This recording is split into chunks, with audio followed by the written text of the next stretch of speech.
It Takes Two. I'm Blair. I'm Chris. And today we'll be talking about Love and Marriage Huntsville Season 9, Episode 8. Look, a lot of things happen this episode, so I just need y'all to subscribe, like, share, comment. I don't even know who to say or what to say. You ready, Blair? I'm ready. Let's go. Ken wants to celebrate the parents, him and Trish. Yeah. Marquez says, I'm the father. These are our kids. Wow. Ken says, all right, we're going to go ahead and get back to the party. Ken does not like Marquez coming in acting like this is his house. Mm-hmm. Ken says this is his house, his family, and Marquez needs to be respectful. And I will correct myself from last week. People were saying that this is the home that Ken and Trish moved themselves into. Yeah. That is their home. Cool. Mm-hmm. That's what it is. What is your thoughts on the whole Marquez coming up, basically saying I'm the daddy, and how Ken, because we all know Ken did that to be passive aggressive, but I feel like he did it because Tricia came over there and said Marquez over here wilding. Yeah. So what is your thoughts of Ken responding that way to basically get back at Marquez of how he was acting at the party? It was a little petty. I'm not going to lie. It was a little petty. He was trying to get under the man's skin because he was doing a little bit too much. So I think he was trying to humble him and be like, these ain't your kids. You don't take care of these kids. You know what I'm saying? And trying to kind of bust him out in front of everybody, which was definitely inappropriate and probably in a way disrespectful to the kids. But to me, I didn't take it to be so bad. Yeah. Marquez was doing a lot. Yeah. I think a lot of people, let's admit, it was petty. Yeah. But it was meant to be petty. It wasn't like he was actually being like nice and it came off as petty. His intention was to be petty. Right. And I think a lot of people are looking at Ken's pettiness in a sense of he shouldn't do that because Marquez is the father and he needs to respect the father and things of that nature. Marquez don't be around. So it's like, I understand that, he is the father. He should have been respected. I say from the jump, he shouldn't have even been invited to the whole thing. You get what I'm saying? But Marquez was acting a fool, as we're going to later see in the episode. Let's keep going. So Melody takes it upon herself to have an HR moment. Uh-oh. She sits down and talks to Maurice, tells him that it was irresponsible, embarrassing, and disappointing. Number one, the charge, and also his response the day after could have been more appropriate. Instead of partying, showing bottles the next day, she felt like he should have been a little bit more apologetic. Yeah. He comes across as level-headed and intelligent. Yeah. And Maurice says, like somebody who makes opinions off of things that they actually know. Mel starts talking about how she lost her grandmother to a drunk driver, and Maurice tells her to stop right there. Let me stop you right there. What do you actually know? Mel knows about the police report, and he tells her, you're telling me what you think you know. In the confessional, he says Mel is omnipresent, omniscient. If she keeps working, she's going to be a deity. She be God. that was funny. Mel wishes that he would have, like I said, been more apologetic. Kimmy walks over. She doesn't want to interject because she doesn't want there to cause a bigger issue, but she wants them to be able to keep it cute while expressing their opinions. Okay.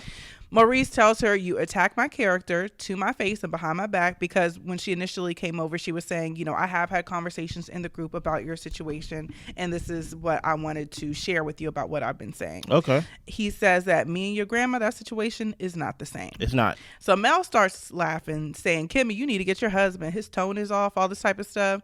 And Mel says that Maurice's tone got out of hand. Yeah. But Maurice tells her, you started with the negativity. You came over here, you were condescending to me, and he's not going to live his life based off of Mel's opinions. One thing that Destiny said while during the scene, she was like, basically, this is what Melody does. Like, Melody, basically, like, there's no getting to her. She go do this and then she go do that. I'm like, Destiny, it could be the right message, wrong messenger. Because I literally watched almost like a 4-episode group trip of y'all, of you kissing up the Mel and you trying to basically make nice with Nell, with Mel rather. So we don't want to hear nothing you have to say when it comes to Melody and things of that nature. Now, when it comes to how Melody came over to Maurice, it was condescending. Yeah. Maurice not your child.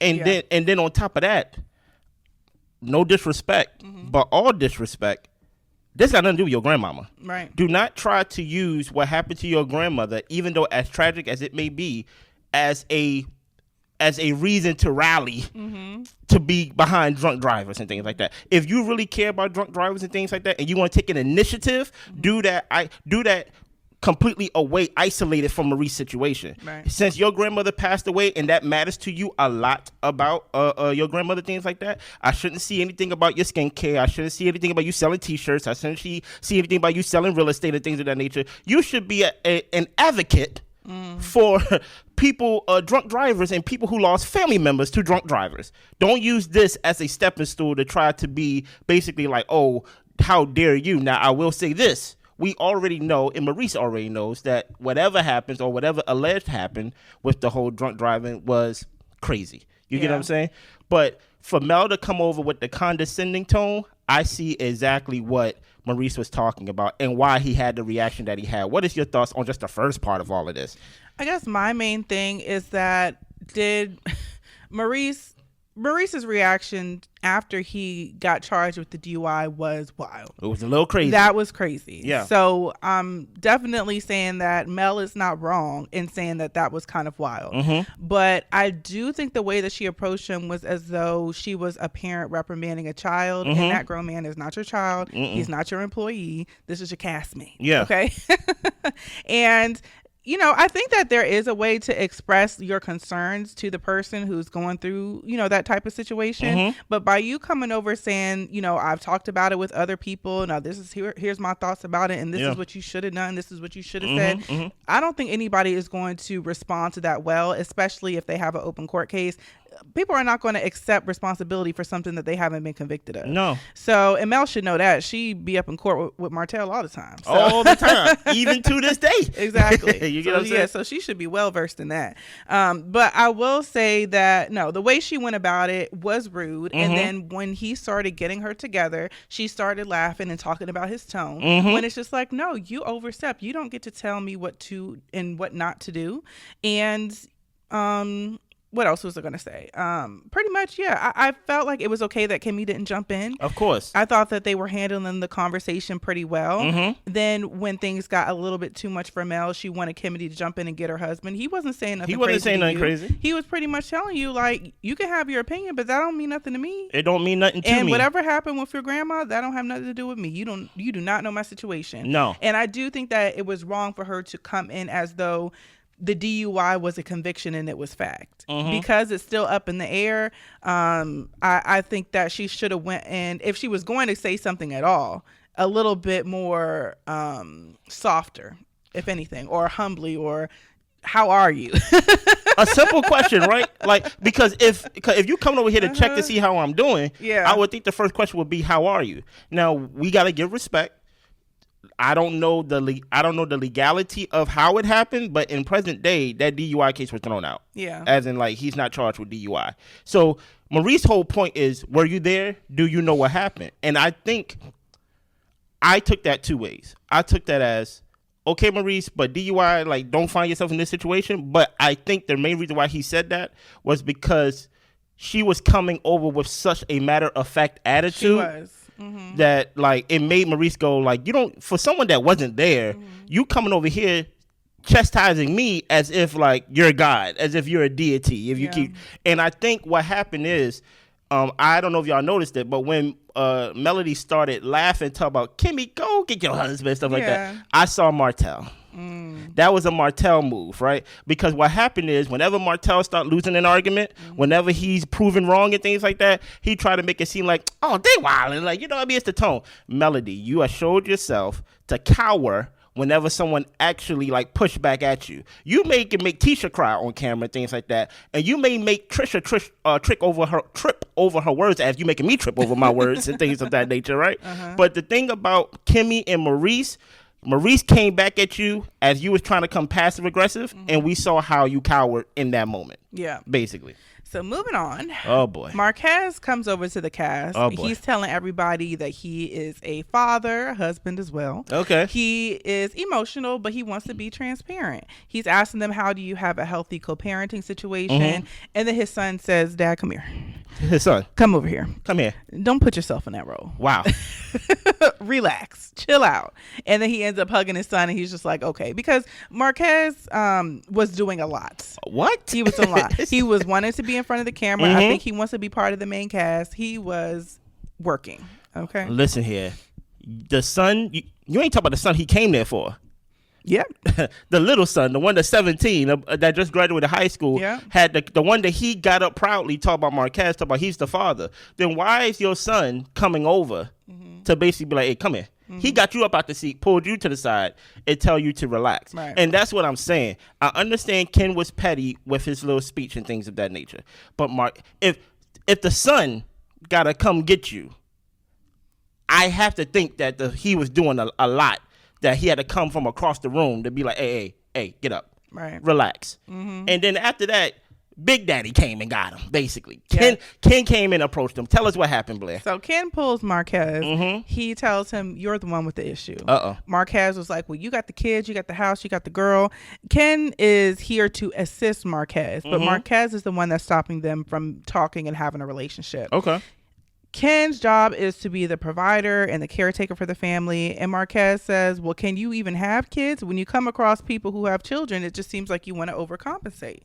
Ken tells him that as a man, you have an obligation and duties. And Marquez tells him when a man comes into a kid's life, then he should talk to the father of the children to make the situation right. Okay. Ken says, you need to be present for me to be able to do that. Okay. So when he's not around, your kids are speaking highly of me as if I'm their dad. Marquez is talking about how it's Tricia's fault. Well, it's everybody's fault, but he is here every day. You don't think I owe, Marquez was telling Ken, you don't think you owe me something. Marquez talks about how Tricia comes over to talk to them, and she's trying to say that she wants them to be able to keep the peace, but they kept interrupting each other. And Marquez goes on to say, like, I saw your mom, your dad, and your sister not alive on the table. Yeah. Okay. And Trish is obviously getting triggered. She's asking him if he's drunk or if he's high, and he's over here thinking she's drunk. Well, he is telling everyone that she didn't get the paper signed, but Trish drops the bombshell that she got the paper signed and notarized the other day. Oh boy. Mel thinks that Trish might still be in love with him because they are too easily triggered by each other. Just like how Martell triggers Melody and vice versa. Right. Melody, you did a lot this episode too, right? Yeah. Let's start with this, right? Let's start with when two men are having a discussion. Ken is at his house. I understand why Kimmy came over to Maurice because we are not at our house. Right. Right? So when Tricia came over there, the first thing Ken did, if you saw, he was like, go. Like, don't try to manage me. Like, I'm having a man-to-man conversation with this guy, right? I don't think Tricia came over there for peace. I don't think Tricia came over there to try to keep it kosher as she told everybody and things like that. Because at the end of the day, two men are in a conversation, and even though it was intense, I think it was still under control. I think throughout the conversation, Marquez was trying to push Ken's buttons, talk about, can you even have kids? And things like that. So, but I think Ken did a good job, even though he was talking direct and passionately. I don't think he was over here yelling to the top of his lungs and things like that. And if he was to yell, he's at his house. You get what I'm saying? Tricia, in my opinion, came over because you know how she got this anger issue she likes to talk about? I think she likes being angry, right? So she saw it as an opportunity to basically get in on the jumping. Okay. Right? She came over, right? And then as they were trying to talk, Ken was trying to get his point across, kept telling Tricia to basically go. And then what happened is when Tricia came over there, Marquez started basically triggering her, basically start poking at her. Basically Tricia said, you wasn't there for me and things like that. And that's what he was like, I was there for your mom and your sister and things like that. I saw them all on the gurney and things like that. Those are things that he's doing intentionally to poke at Tricia, right? But it wouldn't have happened if Tricia was over there. Now I understand, even though I give the respect that it is Ken's house, it is also Tricia's house, right? And I feel like if anything, you cannot speak peace to Marquez. Tricia should have came over there and said, this is a lot. Marquez, go home. That's how I think she should have handled the situation. But what did you get from this scene, Blair? What I got from the scene, I think Ken was trying to check Marquez. And I don't know. Marquez needed checking. Yes. He absolutely needed checking because, I mean, even his son had to check him now. Yes. Now, for them to have their conversation, honestly, the conversation wasn't going to go anywhere. It wasn't. I mean, Marquez is clearly hurt. He's not over the fact that Ken stepped in and is really the man of the household, which is crazy because Marquez doesn't even want Ken's spot. He just don't want Ken to be there. Crazy. And then with Trish coming over, saying her 2 cents, like I agree with you. I think she came in to try to get in on the jumping to kind of get her issue off because he was irritating her during the party. But I don't think Trish added to the conversation because I think she was a little bit, sauced a little bit from the party. And she already isn't that great with her words. And then on top of that, she couldn't really get her point across during this conversation. So if anything, I agree with you. Tell him to leave or ignore him, honestly. Yeah. Now, here's the thing. Nothing was going to get accomplished. No. As much as Trisha stutters. Go ahead. Also, Mel, the reason I said Mel the Menace is because she was the menace this whole episode. She was coming at Maurice. She was poking at Trish when she was saying that, oh, y'all must still be in love together. She's doing that because the cast was saying that about her and Martell for the longest. That y'all should get back together, or maybe this passion is because of, something that y'all still have. But Trish never said that to Mel. Mel is trying to do the things that people have done to her which she didn't like. And and that's what makes Mel a hypocrite at times. Because she knows what she's doing, and she knows that she didn't like when people did it to her. So and I agree 100% with that. To your point, we did see Tricia fill that cup up before she came over to talk to Ken and Marquez and things like that. And that's not a problem. It's the party, but we ain't about to get nothing done today. But my whole point is, I think all of them was drunk. I think the only one probably was probably Ken. But I think maybe Ken was a little twisted. But I know for a fact something was off with Marquez to the point. And the only time Tricia don't stutter is when she's talking to Marquez. She makes sure she gets straight to the point with him and things of that nature. But we gonna go deeper dive on this week. We gonna do a spotlight episode on this scene right here as well. Let's keep going. So we have Tisha, Kimmy, and Trisha meeting up to eat. Yeah. They're talking about the party, how a different Trish came out. She talks about how Marquez is sensitive and an attention seeker, and he was working her nerves that day. Apparently, Trisha, I don't know if she threatened or just this is how she felt. She felt like slapping Marquez and slapping Mel. She said she wanted to slap everybody. Mel was trying to see what house Trisha went to, and Kimmy says that Mel didn't have all these questions in St. Thomas when we brought it up, so it sounds like she does care. Mel has been grilling everyone about the Maurice situation. Tisha didn't like how Mel was trying to insinuate that there was something more, talking about the red lipstick. Kimmy says that, look, Mel came to me first. She never even brought up the lipstick to me. She would receive it better if Mel came to her as a concerned friend, but clearly it's not out of concern because her plight in life is to figure out if everybody else is cheating.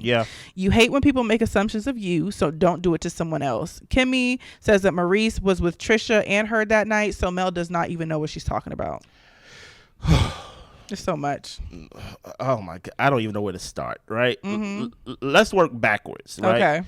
Kimmy said that Maurice was with me that night. I saw the interview with Carlos weeks back, a month or so ago, right? To where she said she went to his job and things of that nature, thinking he'll be there asleep. That's why I'm trying to figure out, what time was you with him? Were you with him when you picked him up from the precinct? Or like I don't know.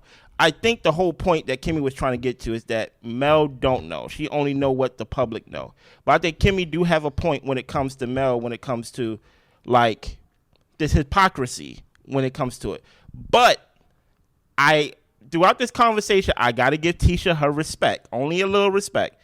She said, hey, we agreed as a group that if there's some drama about hearsay and things like that, we would take it to the person first. But Kimmy was about to crash out. I think she was like, I think she's tired of Mel. And when I say tired of Mel, I kind of want to go back to season 1, season 2. I don't really think she was very fond of Mel, right? Even to begin with. Even to begin with, right? I don't think, I want to give Kimmy just a little bail to get her out of jail. That I don't think she disliked her, but I think she put her in a position that I think she put Mel in a position to where you have to get me to like you.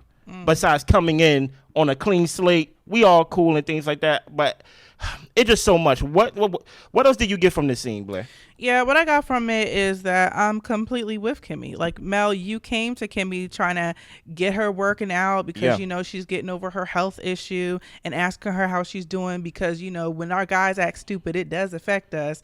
But you don't want to mention the lipstick conversation, but you want to talk to everybody else about it. Yeah, you're sounding really messy and really grimy. And the thing with that is that Mel, the issue with Mel, at least that I can see, is that she wants to act unbothered and not part of the drama. Yeah. But she puts herself in the center of the drama a lot of the time. Yeah. She wants to be able to make jabs and poke at people, which they've done to her. So I don't put it past her to want to be able to take her shots when she can. But it is odd for you to want to come in as a person coming from a pure place when it's clear that you're not. Like, we can all see you. So I completely, and with Kimmy, it's like, it's irritating because you want to act like you're a concerned friend, but you over here talking mess about my man possibly cheating on me. Like, don't come one way and you are like snaking around behind my back. Like, that is very off-putting. And then when they were talking about Tricia and basically how, you know, Mel didn't have all those questions in St. Thomas, and how Mel didn't even want to grace the conversation with her voice. She was like, I have nothing to say. Yet when she gets back in Huntsville, she wants to have a whole sit down with the lady. Yeah. To me, I'm like, I don't know if that's a production thing or if Mel just wanted to twist the knife with this lady. But to me, Mel is like, when people say keep the same energy, Mel don't be keeping the same energy. No, she don't. She really don't. And that's why it's so off-putting. So. Let's keep going. Okay. This episode is a lot. You know what I mean? So Nell and Chris go fencing, which I thought was a really fun date idea. They do a lot of cool stuff. Yeah. Nell ended up winning. Chris talks about how Lance told him that Nell might not want to do her 30th anniversary. So he's asking her what she means by that. Chris has been locked up 3 times, and she is spending a lot of money on the legal process with this boy. Now, question. Stop right there for a second. Just give me some clarification. Is Chris both their children, or Chris is her child? Both their children. Okay. Okay. So she was thinking maybe for the 30th they could downsize or maybe not have nothing at all. She also lost her mother recently. So she's not feeling in the very like celebratory mood. So that's what's going on with them this episode. When it comes to being locked up 3 times, she kept saying something about she don't have the money. She busted her budget. Yeah. Right? And Chris was trying to say, oh, well, he did say we. Like, basically, it's still we. That's why when she said that Chris been locked up 3 times and things of that nature, and she keep bailing him out, I had to ask, like, is this solely her child? Right. Because I'm like, who idea is it to bail him out? Right. Is where I'm trying to get to. Because if he's like, if Chris is like the type to be like, let him stay there, and if she's like, no, we got to get our son out, and that's when he's like, well, you pay for it. I ain't going to pay for it because he need to learn. I can see why she feels what she feel about I'm getting him out and I busted my budget, which leads to back to not, I don't think it was this season. Well, that's what it is this season, last season, to where she was like, had a family meeting and she said, I have no money. Yeah. Like, and it's not that I need to go to counseling. Y'all need to stop asking me for money. And I think she is sad. And I think she was already sad when dealing with her mom, right? Chris over there just trying to find some type of ground when it comes to, we can go to the gravesite, put some flowers and some on there, and she just don't want to do that.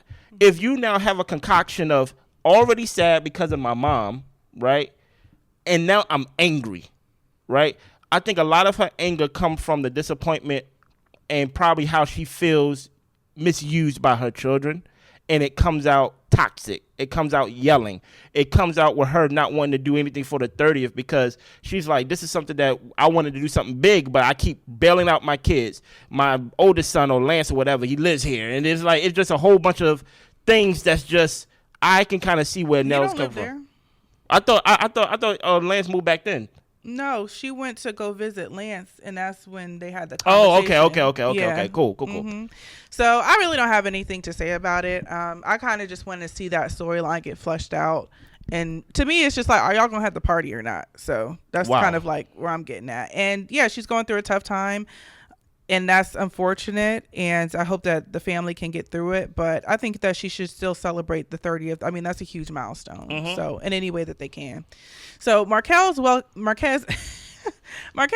Trisha meet up at the ice cream shop. Yeah. He welcomes her to the ice cream shop. I'm just like, you know what? This man just might do this. it might not be a making your house my home. Everywhere I'm at, I'm welcoming you to. No, he's doing it to he's twisting the knife. He's twisting the knife. And he says he got her chocolate ice cream because he knows she likes chocolate. And I'm like, okay, that could be a dig on Ken, or she might like chocolate. But like you said when we were watching, I'm gonna give vanilla today. I'm getting strawberry. I'm getting anything. You're not handing me. Don't order my ice cream for me. Exactly. You get what I'm saying? If you can even come see your kids, don't order ice cream for me. May I have strawberry, please? Thank you. So he was uncomfortable at the house. He feels like Ken and Trish are playing with him. Trish says, we never mention you until you mention us. Marquez tells her that you got to stop talking like I'm not the father.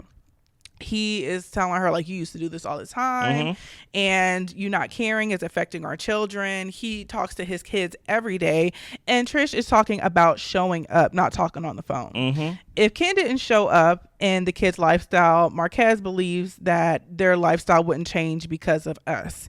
Trish says because of me. Marquez says us. Now, hold on, stop right there. This is what I mean when I say I understand that. In that last video, y'all really was coming for Ken, right? And my thing is, Marquez is showing here, Ken is not even there. And he is still digging at Ken. Basically saying, Ken is there, but his effect don't really mean anything. Meaning that if Ken wasn't there wouldn't be no difference. Obviously, there would be a difference because Ken is there. You get what I'm saying? So it's like, he just basically trying to say, Ken don't really matter, even though he's there to take care of my son, take care of my daughter, to take them on trips and things like that, just being present. But Ken don't really matter. Like, Marquez just keep doing these passive aggressive shots. Yep, he tells Trish that she needs counseling. She wants He tells her that she was not a good wife. She needs to set a proper example. Trish says, let's talk about the kids and what they need. So he wants to build, and he's asking what he can do. What do the kids need? Trish tells him you can pick them up from their activities, just be involved in their day-to-day life. He has been trying to find a place in Huntsville, so he says he's planning to he's planning to split his time between Huntsville and Alabama.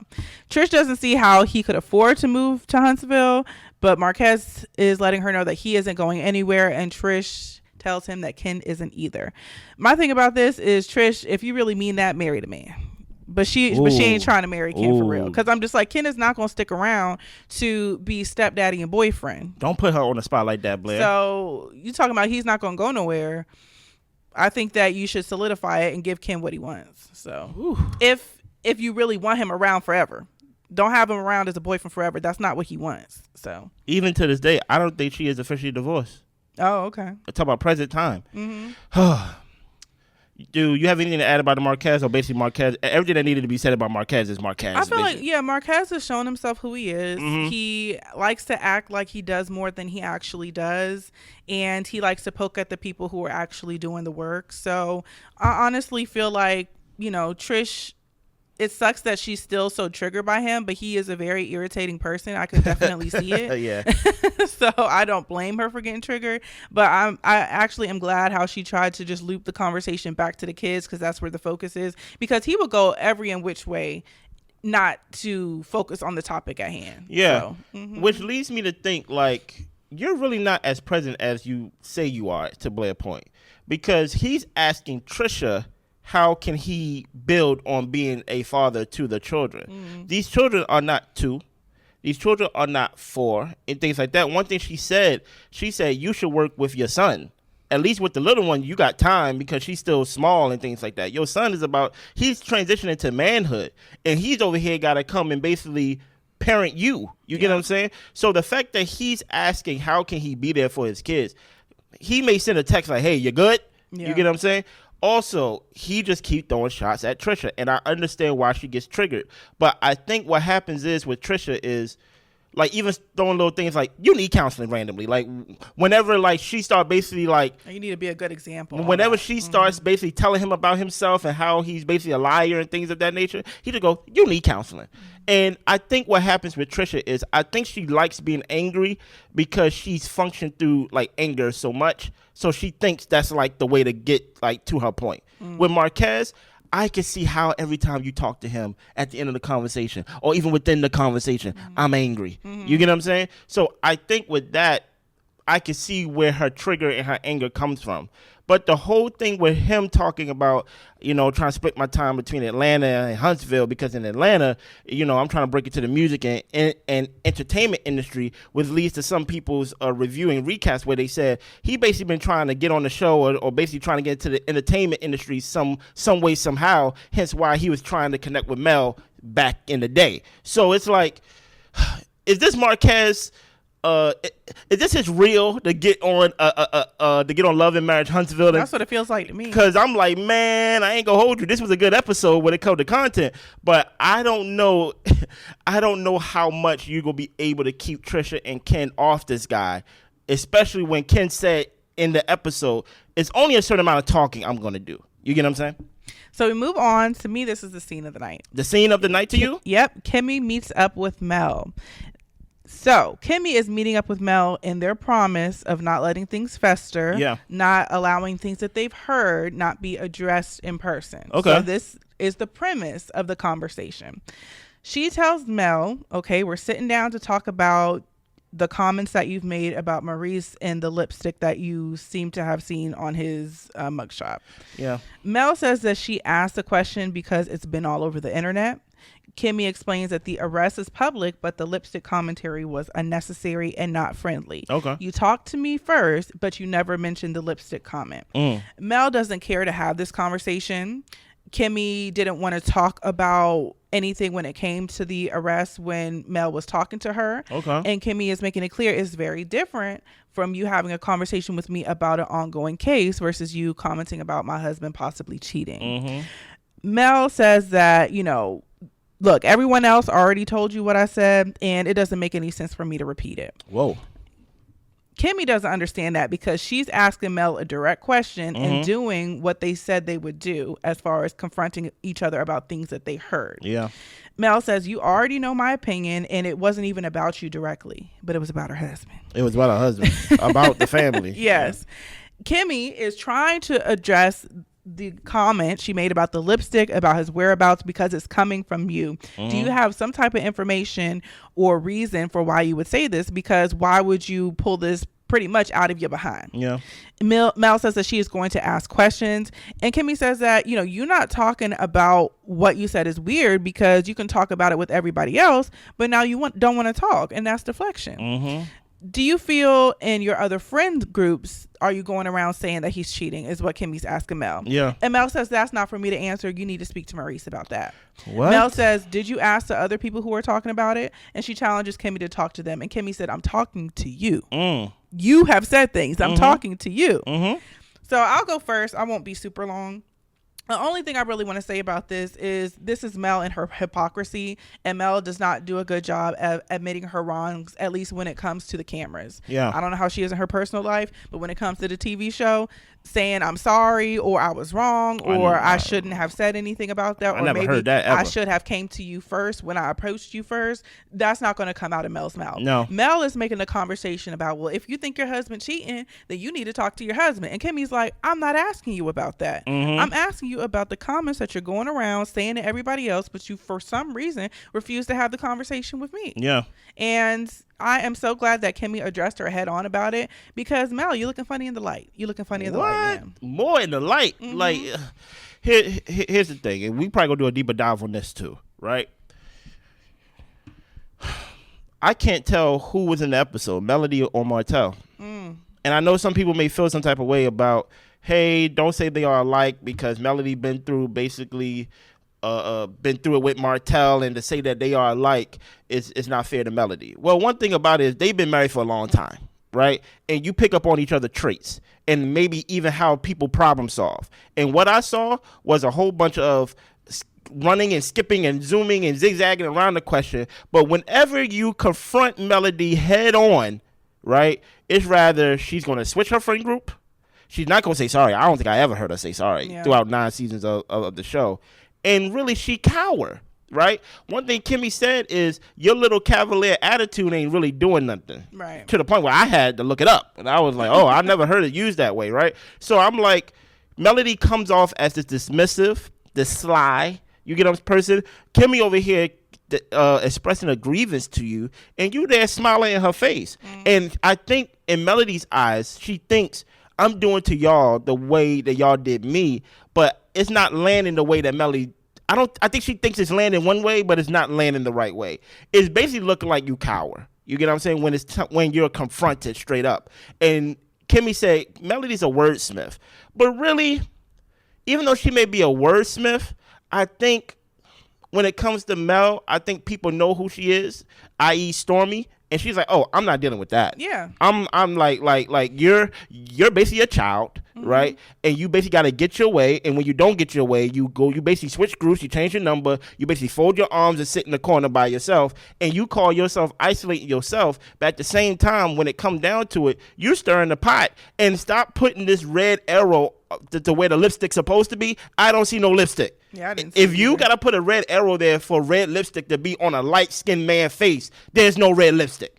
If you got to point to me where it is, there's no red lipstick. So I think the whole idea that Melody is trying to do this revenge tour, but truth be told, is making you look weak. Because when you try to confront Maurice, talking about his drunk driving and things like that, allegedly, he confronted you and you look weak and you tried to laugh it off, talk about Kimmy, get your husband.